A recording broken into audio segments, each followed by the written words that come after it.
Hello, my name is Gala Porras-Kim and I'm an artist, and we're here at the show at MCA, A Hand in Nature, which opens March 8th and runs through September 1st.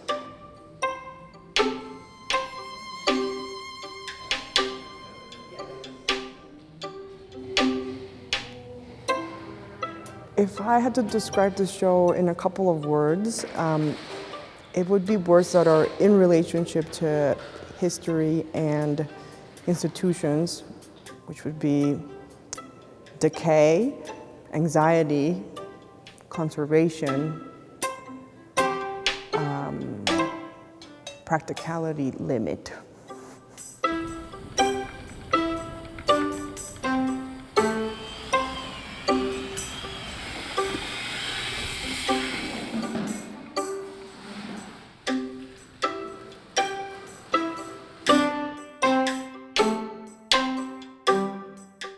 Please come see my show, A Hand in Nature, at the MCA in Denver.